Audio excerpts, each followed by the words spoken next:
Welcome to the Writing Biz. I'm Laura Williams. Today, on the first episode of the Writing Biz, I'm thrilled to have one of my favorite people as a guest. Charlotte Pierce is a successful indie publisher, podcaster, and board member of the Independent Publishers of New England organization. Above all else, she's a friend. Hi, Charlotte. Thanks for taking time for me. Hi, thanks, Laura. And I'm just so glad you've started this writing biz again. It's such a critical aspect of being an author. Yeah, I've been getting a lot of great feedback on it, so I'm Mhm. I'm really happy that I decided to start it up again. I think it's very valuable for authors to really understand their businesses better, and it can be difficult to manage a writing business. So, any information we can get out there to help them, I think it's terrific. Let's start with a question that is on a lot of indie authors' minds when they're starting out.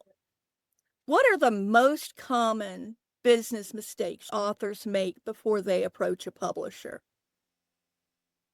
I think not knowing about business, not establishing a business name and a business entity. You should always, even if you've got one book, you should have a business name and a registered business name. That's one. Also, a lot of them, they just want to write. They just want to write. And that's fine. You can just write. If you want to get your work out to the world, then you need to have an author platform, a place that you're speaking from. So if you're writing about water resources, there are many avenues to anchor yourself to create that author platform. I couldn't I agree with you think, more. I yeah. think that the best advice is create your platform before you finish your book. And I wish more authors understood that because sometimes your size of your platform is a defining part of not only your business, but how your business is presented to others. So if you're looking for a publisher, Right. you definitely have to have a platform so that they know that you have some interest out there in what you're doing. Mhm. It doesn't have to be onerous. If you're writing about things that you really care about, or if you really love what you're writing about, if you're driven to write, that platform should not be too hard for you to, to build out. I agree. I agree. It- And with all the social media tools out there to make it easier, I use a program called Content 360, which I've been very pleased with. And it's easy to understand, publishes when it says it's going to. It's really been very helpful. Is it not too expensive? No, not at all. I can't remember, but it's less than Uh-huh. $20 a month. I always love your recommendations for those tools. I've adopted several of them, and I think those tools are great. One of the things that I just wanted to mention was the resistance that a lot of people have to social media. And maybe this is an age or generational thing, but it doesn't have to be the magic bullet. It's a free resource. If I'm looking for somebody, if I hear in my peripheral hearing about a book, I'll go to Facebook and look up that book, and I might not have the author's name. So you should be on those platforms. Doesn't have to consume your life. It can just be once a week. If that's all you can do, just do that and make it consistent, I agree, and keep authentic. your mind open to what kind of content you can create. It could be Yes. short, very short video. It can be subjects that are in your book. If your book is about a fantasy novel with Norse mythology, then put some posts up about Norse mythology and build interest in the subject of your book, which will lead people when they're ready to buy your book. Exactly. Remembered one person that we both came across, I think, in one of the previous iterations of Google's social media platform, and it was a woman who writes about Greek and Roman times. And she would post things like Cleopatra's beauty tips. Still remember that. I do too, and it made the content so much more interesting, which also builds interest into the author and whatever she's doing. So I think that's really important. Having a platform is a really big mistake that a lot of authors make before they approach a publisher. I think another one is they don't take the time to strategize how they're going to build their business and what their intentions are other than writing a book. Maybe they want to become more of an expert in something. There's so much advice that we're going to cover later on in the writing biz that'll help people better understand these things. But I I'm so think glad. that, Yeah, yeah, I great. think that just thinking as a business person and a marketing person can be difficult, but it's a tool that you need to use and work hard to expand as you move forward as a author with a business. Yeah, and one of the more specific things I think I see people doing is they come to me for consulting or book shepherding or whatever, and they haven't thought about a timeline and how much everything's going to take. It takes And some how much research and everything's gonna cost. cost. Yes, Yep. exactly. You should work back from your pub date and forward from it, but your publication date, your book birthday, whatever. And getting reviews takes 3 or 4 months, depending on where you want to get them from or where you're likely to get them from. And there's editing, different kinds of editing. All those things take weeks and days, weeks and months. It does, Mm. and it's not just as easy as people think it is. You just don't upload your book to Amazon, and that's the end of it. There's Yeah, exactly. so much more to it. I think that you as an indie publisher, you really understand, the birthing of the book, and you're so good at guiding your authors through the process and helping them understand. You were telling me earlier that you have a new author.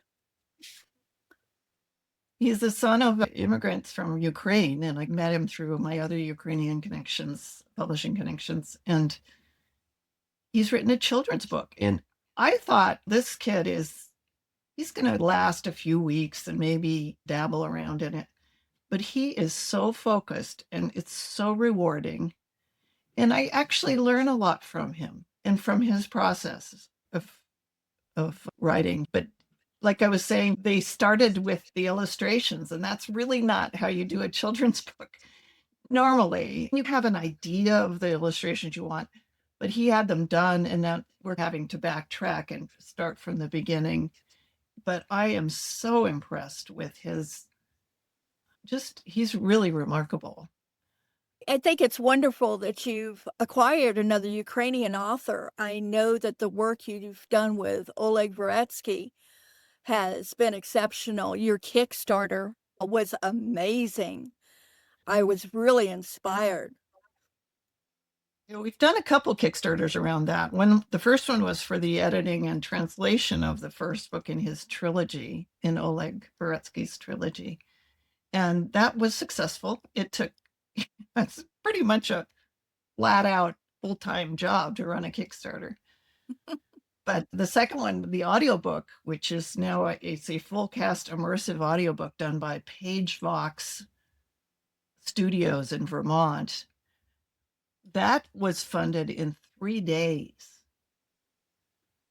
That's And incredible. there's a reason for that. And it was much better planned. It was the audiobook producers organized it and much better planned it day by day, who was doing what on what social media, where the image was that you needed to include. And we did get a lot of not just friends, that's a big part of a Kickstarter, but we got a lot of people who had seen the social media postings. This might be something we're going to revisit in another episode. I would like to hear more about the Yeah. backstory on your Kickstarter campaigns and how Absolutely. they I became can send you successful. the I can send you the little plan that we have, and we're going to use that for the next one because book 2 is now coming up, a Kickstarter. Yeah, please do that. I'd appreciate that. Okay. Yeah, what a great idea. You've been in this business for quite a while, and I have watched you grow since pretty much near the beginning. It's been an interesting process. You've learned a lot. You've taught me a lot.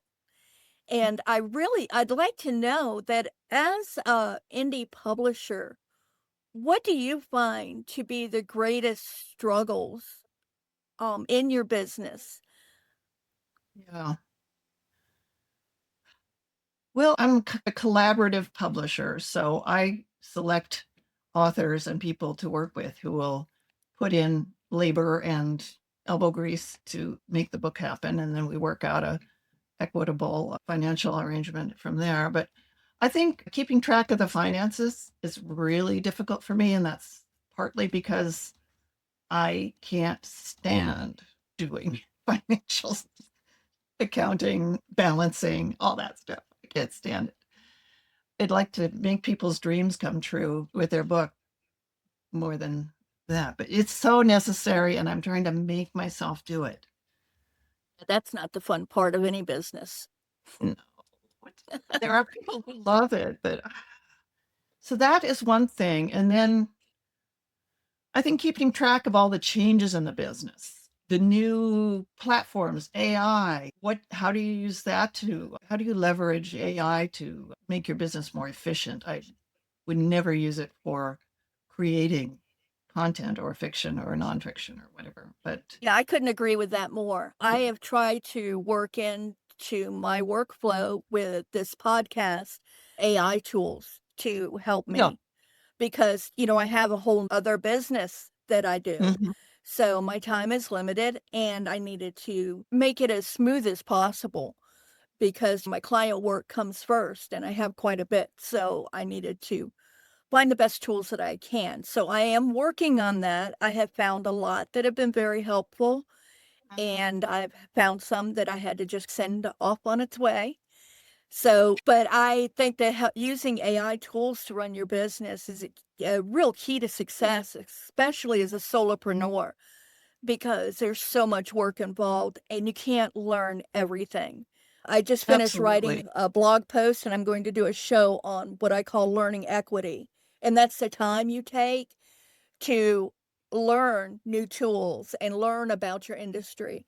And you Mhm, need to set aside time for that. And if people aren't setting aside time for that and taking proper notes and things of that nature, it's easy to fall by the wayside and find yourself really struggling with new technologies and yeah. the things that are happening within your industry and keeping your finger on the pulse of that. So Yeah. And if you have collaborators, they're not always going to be really familiar with your workflow. So I use Google. I'm in the Google ecosystem. I've drank the Kool-Aid. I'm doing it because I can't divert my attention from my workflow that works for most of my projects. But I have a new author, Anne Spielberg, who's doing a children's book for me, a children's picture book. And she's older, a little older, not that much. But she doesn't understand my Google Drive workflow. So I have to back up and say, how can we solve this for her and still have a rational workflow for Pierce Press? So we're working on that. And one of the ways or I'm addressing it is by having some wonderful interns. I finally got a good just set of interns who are sticking with it, and one of them has adopted that project. terrific. It's great to have a resource like that, someone to work with that is Yeah. really interested in learning the process. Yeah, they're from Emerson College, most of them. Yeah, and one of them's from Northeast, no, Boston University. But they're all very interested in publishing. They've done things in college that are related to publishing, like student newspapers and magazines and stuff. The way I found them, I found this app called Handshake, and it matches you. So you describe your project, and I described my project for the Ukrainian books. And I found two interns who were Ukrainian American, and they really were engaged with that topic. So in those authors. Be sure to put that in So, the show notes. I'd like to check that out myself because it wouldn't be a bad idea for me to have an intern to help out. yeah, and it doesn't really depend on whether they're right near you, although most of them happen to be. One of them's in Florida, one of my interns. But Oh, yeah, I'm in they're, East Carolina University country, so I oh, could that's right. probably find some in this area. You can specify what colleges you want, or you can just go national. It doesn't, because they all work remotely. Oh, thank you for My, sharing that because that's going to be helpful. so that's the struggle, is that workflow. And I'm used to doing everything myself because I Me too. wasn't juggling as many books as I am now. I have to continually learn. But it's so wonderful, Charlotte, that you are so open to that. And that is one of the things way back in the Google Plus days that I noticed about you when I was getting to know you is that you are always open to learning new things and understanding how to better yourself and your business, which is just such a great attitude to have. Yeah, and I'm still working on it, working on organizing it. I think organizing the stuff that's coming at you every day it's more than 50% of the challenge of running a business like this. There's so much stuff coming at us every day. I love it. So I'll do anything to keep this going. I think that's a key too, is loving what you do. Yeah. Would you share what we can look forward to from you in the near future? You mean in terms of books in my list or Your books in your uh list, things you have going on. I know you just finished up the Independent Publishers in New England annual conference, and that was amazing. So great? much value. Yeah, definitely. Everybody out there listening to the Writing Biz, get involved in a trade organization like IBPA, Independent Book Publishers Association. And then we're one of their regional groups called Independent Publishers of New England. So we're affiliated, but it's a loose affiliation. They have a conference in May, I think, this year. And we have ours in February. It was our biggest and best ever this year. We had It really Jane was. Friedman, who's one of Laura's and my favorite gurus in publishing. And so there's that. I'm actually going to be leading the board. I'm vice president now, and I've been involved with it with IP&E since 2008. We have really turned the organization around this year. A lot more new members, a lot more educational stuff. And I'm going to be leaving the board and I'll be a special advisor because I've been there so long. I have institutional memory. Oh, that's great, though. You've definitely put in your time and you've helped that organization grow, and it's really become something to be very proud of. And it's so active. I just saw yesterday that there's going to be a webinar soon. There's so many different things that it does and it offers its members. And you don't have to live in New England Oh, to be a member. absolutely not. Yep. Yeah. So the other thing that's going on with us, or we're in the middle of producing this trilogy by Oleg Varetsky. It's his fantasy trilogy of a real magical story about a girl who discovers a magical music box, and it's just multi-layered. And so the second book has been translated. It's in the editing process right now. And we have a developmental editor who's reading it through, and she'll be working on it. She did the editing for the first book, Tales of the Wandering Mists. And this one is called The Man with Four Shadows. The illustrator is just making it come to life. Absolutely. She's Ukrainian, but I think she speaks Russian too, because as many Ukrainians do. But she's read the original and has just rendered some amazing sketches. So we're in the sketch phase on that.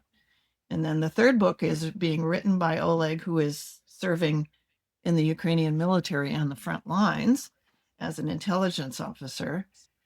So he writes by longhand in Cyrillic in the car or at his station on the front line. And That's he just sent us, he sent amazing. us a picture. I know, but and we have these frequent meetings with him whenever we can catch him, whenever he has internet, which isn't always, but he just loves talking about the book and the series, the trilogy, and what we're doing. And he loves the team. And it's just such a wonderful thing that we can give him to distract him or to enrich his life while he's doing this horrible fighting. He's lost so many friends. Sorry to So hear there's that. that. So we're really excited about that. We've developed some. Did I send you some cards? Those character cards? I don't think so. You shall be receiving I don't them. recall seeing them. Yeah, they're like tarot cards, and they're the characters and settings from the book one. Oh, And wow. yeah, so that's another thing that we're trying to figure out: doable, achievable, sustainable, ancillary, what do you call them, factors or products that complement the book in the series. Yeah. That's another thing. I don't want to spend too much time on it, but I think that a lot of people don't really give a lot of thought to is creating those things around the book. And you've done an excellent job with that with Oleg. It's really interesting to watch your process. Yeah, I think that the key is to figure out what's achievable. So I make buttons. Those I have a machine, I press them, and those people like them, like kids especially, and pin on buttons. And then the cards. It takes a little bit of thought and strategy to market them. Yeah, because you don't want your efforts to be wasted. You have to have a way to get them Right. out there and get people interested in that product. You know, I knew Terrific. somebody who did wrapping paper for her children. Really? That's Yeah, I don't interesting. know. What a great I have idea. no idea. I have no idea how well it did, but it was just a bridge too far for me. We have to stop somewhere. Yeah, we may like all that crafty stuff, but we're not late. That's interesting. I Yeah. believe our time's up for today, Charlotte. Do you have anything else you want to share? Yeah, just do what you love and try and figure out some efficient ways of achieving your success. Do that Observe more. what works and do more of that. Thank you for coming on my first episode, Charlotte. You can find Charlotte at piercepress.com and on all the socials at Pierce Press. To learn more about the podcast, visit thewritingbiz.com. Don't forget to hit like, share, and subscribe.